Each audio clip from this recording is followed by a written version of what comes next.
Mbote na bandi émission Cri du pauvre nzamba pambola bino esika nyonso ezwami bino ezali ngai ndeko na bino mère Dorcas la grande dame kaka na cadre ya kosenga soutien to pe lisungi touti kolanda bilili tomoni lolenge nini bakoko ba vieillard ba personne âgée bazosenga lisungi pe basengi nga nazala molobeli na bango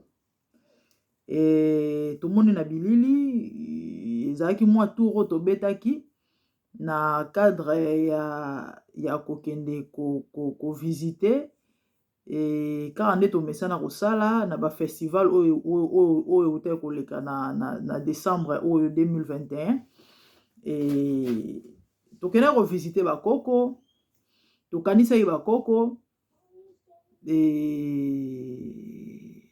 moi eloko mpona kopesa sourire bakomi ezoloba na biso esengo na moto oyo akosunga babola particulièrement ba veuve na ba orphelin na ntango na bango ya pasi toyebi la plupart to majorité ce sont de vieillards oyo baza ba veuve efu ba veuve parce que mibali pe baza wana tomoni ya basi baza na mibali te bana basi te misusu eza ke baza pe na bana te misusu bana bakozala mais circonstance esali ke basi retrouver bisiko bazwami toyoki ndenge ba s'exprimer donc tina ya koloba lisusu ebele par rapport ya ça ezate donc en fait soki nasali video ya moke ezaka mpona kosenga bandeko toza na besoin ya ba partenaire vraiment avec tout ce que vous pouvez avoir to fixera monta te parce que na moto aza na ezweli na ye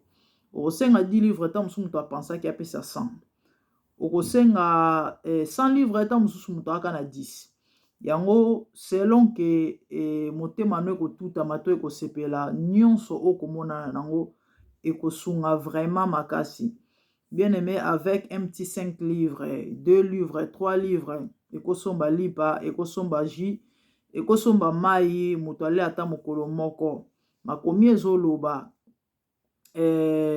oyo nyonso akopesa bino ne fiske kopo ya mai po boza yanga aozanga récompense te bandeko nzambe apporta garant ya kozala nzambe ya baveuve ya baorphelin etango yo kabeli veuve tango yo kabeli orphelin puisque aza ya nzambe ozanga récompense te donc vidéo ya mokuso bandeko c'était pour demander de l'aide auprès de vous les gens de bon cœur s'il vous plaît soutenez cette grande vision loboko moko musapi moko sukola elongi te nde tolobaka seul c'est pratiquement impossible de réaliser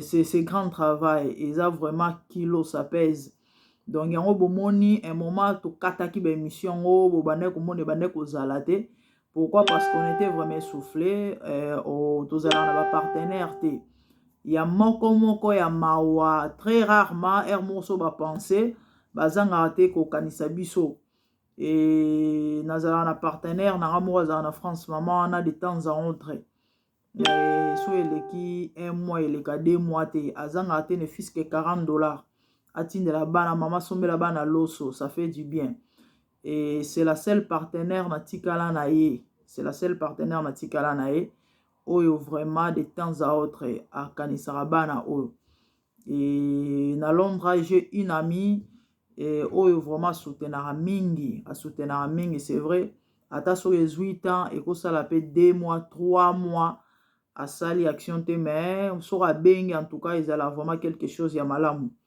oyo kaka mama 100 yango oyo mama 150 yango oyo eza ebele et si Dieu nous fait grâce peut-être semaine prochaine bozwa ba image ya basi oyo fallait tokebimisa na hôpital donc si c'est pour être ça la semaine oyo et c'était bien aimé avait promis de ya kochape loboko donc yo kimbela oyo vraiment si soki ko sepelisa yo ne fils qu'un petit rein et osunga makasi to tshela bango ata na enveloppe abimi hôpital na place avanda boye ateka ata mapa na coin po azwa makoki ya komelisa mwana libele azwa makoki ya kobokola mwana oyo so total tolobi toluka kolandela mobali aza wapi zongisa boye sala boye toyebi baréalité ya mboka na biso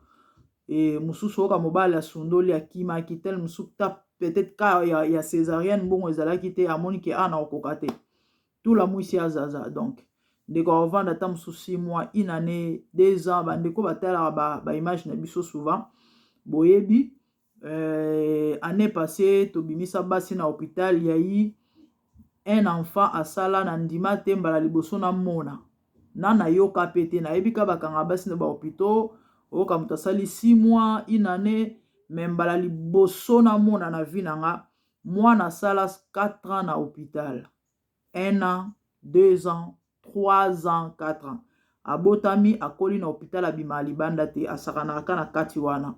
Pourquoi? Parce que mon afuta ezate. Réalisez un peu ça. C'est vraiment grave. Donc yango bandeko bosunga musala oyo bosunga vision nzamba opambola bino. Bomoni ne bakoko basepeli tokene kotala bango mwa sukali mwa lipa mwa loso pardon mwa quiz na cadre ba festival esalaki vraiment esengo boyoki bango nde balobi e basengi naza molobeli na bango. Ba mama bazosenga lisungi epa na bino baza na soutien te baza na bato te baza na eloko te des fois babelaka pe et des fois bakoko so ezalaka boyoki ndenge directrice ya homme de veillard auti koloba bauti même ko perdre ko kunda koko moko il y a quelques semaines passées. Donc c'est un peu ça en fait. Vraiment les amis, soutenez cette œuvre, partagez les liens. Nzamba ozanga te opambola yo Bible zoloba religion pure et puis sans tâche liboso na Nzambe eza ko visiter ba veuve na ba orphelin na temps bango ya ba affliction. Tango yo otosi maloba oyo eza otosi Nzambe e mutu nyonso watosa Nzambe azanga récompense te. Na linga psaume 42 o Bible zoloba esengo na mutu yo karambela kolela pardon ya ba faible ya ba malheureux mukolo epa ozana pasi Nzamba okanisa ye. Yaya yo oyo kimbela oyo soko kanisi bana oyo Nzamba lola okanisa yo. Olobi na pesa ne fiske 10 15 20 bana o balia bakoko oyo balia Nzamba lola mukolo epo oganga okanisa yo. Bandeko na mokili oyo atoza na nyonso e ozalaka na mukolo moko olinga te o se retrouver entre deux murs ozana secours to ozana soutien te. Et cause la réalité moko problème moko peut-être médecine est limitée maladie moko médecine est limitée problème moko o mutu akosunga yo azate problème moko oyo maman est incapable de résoudre papa malgré bolingone pona yo eta mwana na est incapable de résoudre mobali malgré linga o minga incapable ye mwasi aza incapable mais nzambo alola aza illimité makomi ezoloba alemba na eloko te. Tu peux te retrouver devant cette situation et au sali prière à mukuse nzambe kanisanga nzamba souvenir a okanisa yo. Bandeko babeta lisolo Ezekias trop na Bible. Ezekias abondelaka nzambe. Ezekias achara nzambe contre mur. Ba pesi ye message ba ebisi ye tika mibeko na ndako na yo parce que okufa. Ezekias atala lobi ngako mwana te. Bokonzango pe na enjoy yango te. Kaboye ka na kufa kaboye te kozala bongo te. En fait, il n'était pas prêt. Azali na posa okufa non te, il voulait jouir de la vie, il voulait vivre. En plus azaki roi, s'il vous plaît. Kaboye na tiki ka bokonzi. Na tiki ka mukili bona bisengo nango nyonso vraiment. Na tiki ka vika na keke te. Et ce frère s'est mis à prier. Bandeko, eloko bikisa Ezekias. Ezala lo sambo na yete. Bato belé bakanisa keno Ezekias abondela kanza non. Eloko bikisaka Ezekias ezala misala Ezekias abanda ko sala. Et prière ezala car une façon à kene ko rappeler Nzambe misala na ye. Et makomi ezoloba Nzamba yokaki et a changé qui décision na ye. C'était la volonté parfaite de Dieu non permissive. C'était dans la volonté parfaite de Dieu Ezekias akufa. Bien aimé, et réaliser combien bien fait et quoi qu'il ne peut changer même Nzambe à vie.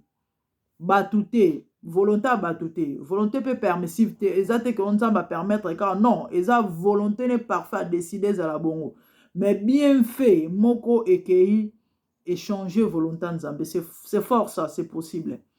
Et toebi histoire d'Orcas Tabita, assez quoi pour n'a pas bien fait. Bien aimé, moi qui vous parle. Et soki lelo bomona ngai, soki lelo naza en vie, soki lelo naza nazali, c'est à cause ya ba bienfait.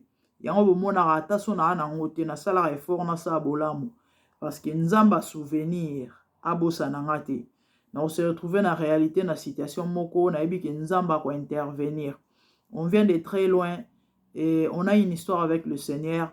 Il y a des réalités qu'on a vécues. Oyoke, otali likolo talise, olobi Seigneur, souviens-toi de moi. Nzamba lola, atali, amonika, elo arosala te, il peut pas faire autrement parce que maloba na yende mutezo loba yete. Donc Bible zo loba azala toujours si mama loba na ye. Le fait que ya loba ke mutuwa kanisaka bato apasi, mutuwa kanisaka babola na tango apasi, nzamba roya au secours, aza obligé à intervenir. On serait déjà morte. Moi qui vous parle, ne na bo moite. Ma cause a misala o. Oyi penza ba message bato ba yeli o ba yebanite a outi gauche muso a outi droite muso a outi sud nord est balobi mama ozaki mo way. Mais nzambo alola a cause ya motema na yo, a cause ya misala na yo abikisi yo. Et c'était un peu ça par rapport à cette courte vidéo. Pour na kosenga na bino bandeko soutenez cette œuvre. Ba détail bancaire zo le canacé soko oza musika te oza na biso en Angleterre, tu penses transférer quelque chose et au comme la biso et to sa musala o. So oza musika, tu peux nous appeler, nos contacts sont là. Toko meka orienter comment est-ce que o ko sala et continue à parler contribution na yo. Nzamba pambola bino et bo passer week-end malamu na kombo na Yesu na lingi bino mingi et tomonani mbala sima na bolingo na Nzambe. Merci.